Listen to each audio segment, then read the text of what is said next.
Nabi Ayub alaihi salam. Nabi Ayub adalah putra Ish bin Ishak bin Ibrahim. Nabi Ayub adalah seorang yang kaya raya. Istrinya banyak, anaknya banyak, hartanya melimpah ruah dan ternaknya tak terbilang jumlahnya. Ia hidup makmur dan sejahtera. Walau demikian ia tetap tekun beribadah.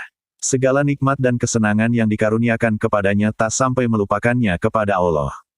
Ia gemar berbuat kebajikan, suka menolong orang yang menderita terlebih dari golongan fakir miskin. Cobaan silih berganti.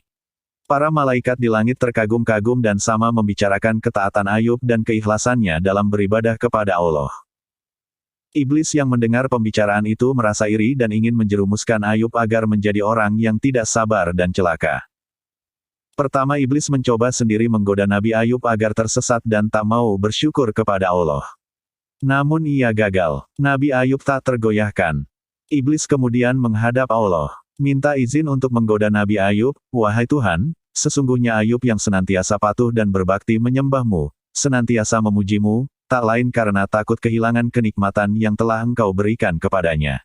Semua ibadah tidak ikhlas dan bukan karena cinta dan taat kepadamu. Andai kata ia terkena musibah dan kehilangan harta benda, anak-anak dan istrinya belum tentu ia akan taat dan tetap ikhlas menyembah-Mu." Allah berfirman kepada iblis, "Sesungguhnya Ayub adalah hamba-Ku yang sangat taat kepadaku, ia seorang mukmin yang sejati. Apa yang ia lakukan untuk mendekatkan diri kepadaku adalah semata-mata didorong iman yang teguh kuat dan taat yang bulat kepadaku. Iman dan takwanya tidak akan tergoyah oleh perubahan keadaan duniawi. Cintanya kepadaku dan kebajikannya tidak akan menurun dan menjadi berkurang walau ditimpa musibah apapun yang melanda dirinya dan hartanya. Ia yakin bahwa apa yang ia miliki adalah pemberianku yang sewaktu-waktu dapat aku cabut daripadanya atau menjadikannya berlipat ganda. Ia bersih dari segala tuduhan dan prasangkamu. Engkau tidak rela melihat hamba-hambaku anak cucu Adam berada di atas jalan yang lurus. Untuk menguji keteguhan hati Ayub dan keyakinannya pada takdirku, kuizinkan kau menggoda dan memalingkannya dariku. Kerahkanlah pembantu-pembantumu untuk menggoda Ayub melalui harta dan keluarganya. Cerai-beraikanlah keluarganya yang rukun damai sejahtera itu. Lihatlah sampai di mana kemampuanmu untuk menyesatkan hambaku, Ayub itu." Demikianlah, iblis dan para pembantunya kemudian mulai menyerbu keimaman Ayub. Mula-mula mereka membinasakan hewan ternak peliharaan Nabi Ayub.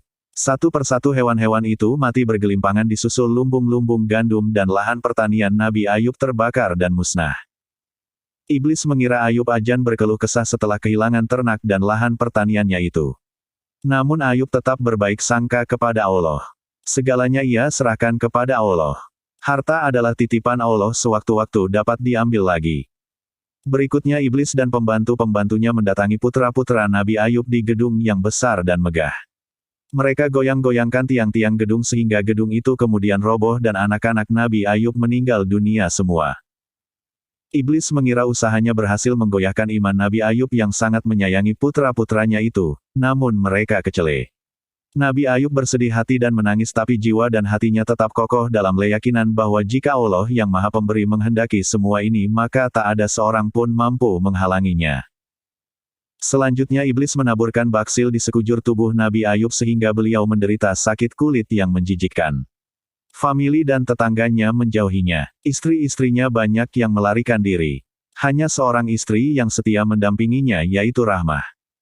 Para tetangga Nabi Ayub tidak mau ketularan penyakit, sehingga mereka terutama kaum ibu secara terang-terangan mengusir Nabi Ayub dari perkampungan.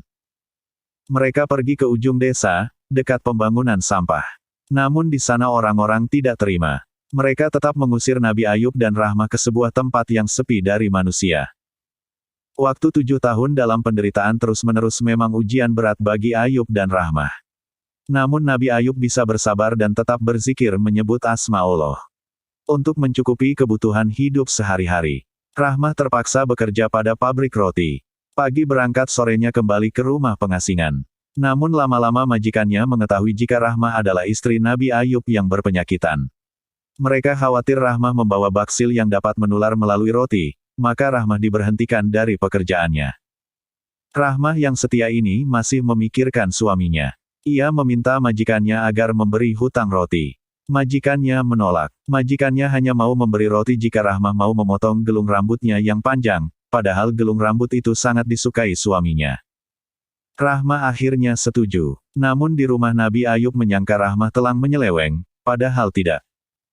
Pada suatu hari, mungkin karena tidak tahan dalam penderitaan atau karena apa, Rahmah pamit meninggalkan suaminya. Ia akan bekerja untuk menghidupi suaminya. Nabi Ayub melarangnya, namun Rahmah tetap pergi sembari berkeluh kesah. Kiranya kau telah terkena bujukan setan, sehingga berkeluh kesah atas takdir Allah. Kata Nabi Ayub kepada istrinya, awas kelak jika aku sudah sembuh kau akan kupukul 100 kali. Mulai saat ini tinggalkanlah aku seorang diri, aku tak membutuhkan pertolonganmu sampai Allah menentukan takdirnya. Setelah ditinggal Rahmah, satu-satunya orang yang masih menyayangi dan merawatnya kini Nabi Ayub hidup seorang diri. Di dalam kamarnya ia bermunajat kepada Allah, Ya Allah, aku telah diganggu oleh setan dengan kepayahan dan kesusahan serta siksaan dan Engkau wahai Tuhan yang Mahano.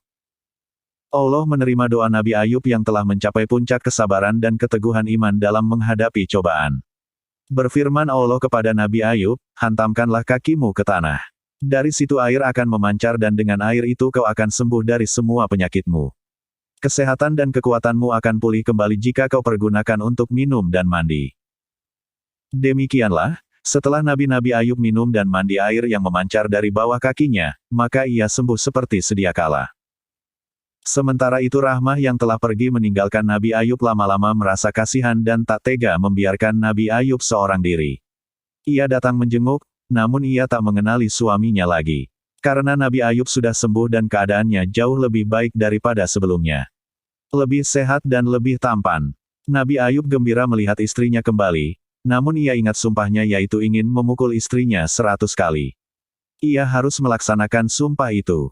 Kini ia bimbang, istrinya sudah turut menderita sewaktu bersama-sama dengannya selama 7 tahun ini, akankah ia memukulnya 100 kali? Dalam kebimbangan datanglah wahyu Allah yang memberikan jalan keluar. Firman Allah, Hai Ayub, ambillah lidi 100 buah dan pukullah istrimu itu sekali saja, dengan demikian tertebuslah sumpahmu. Ia dengan lidi 100, dipukulkan pelan sekali, maka sumpahnya sudah terlaksana. Berkat kesabaran dan keteguhan imannya Nabi Ayub dikaruniai lagi harta benda yang melimpah ruah.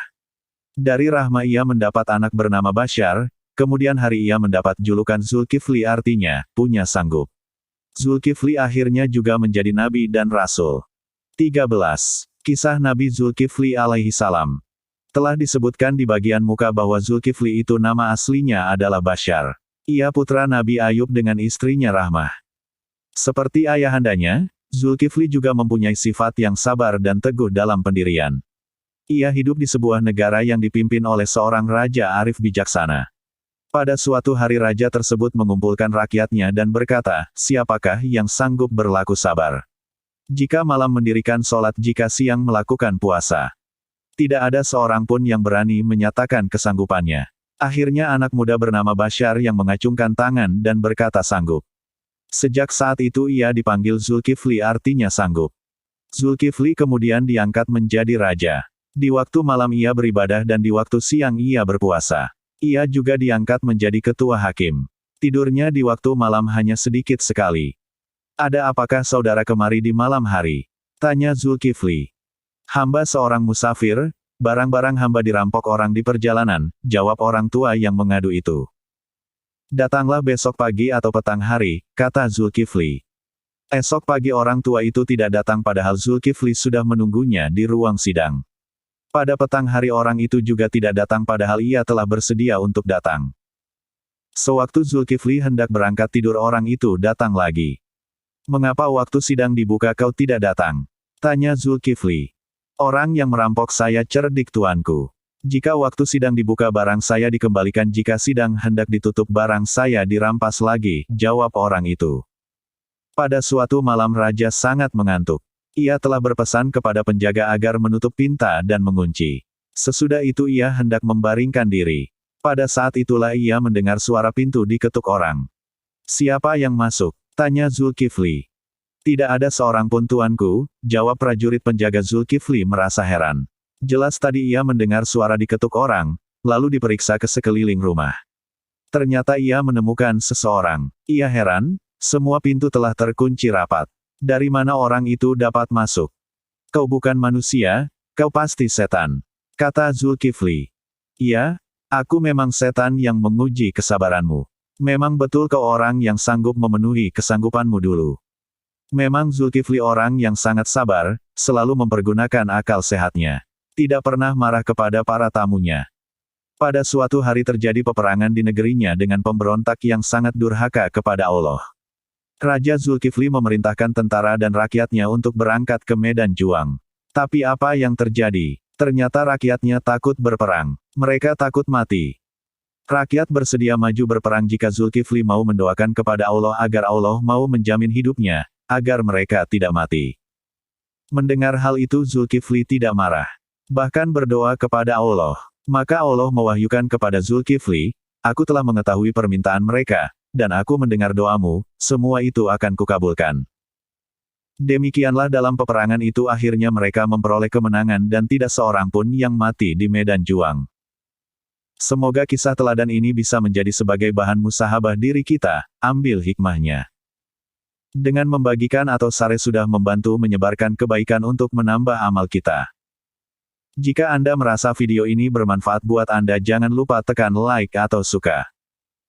Jangan lupa tekan subscribe dan tombol lonceng, jika ingin mendapatkan pemberitahuan video terbaru.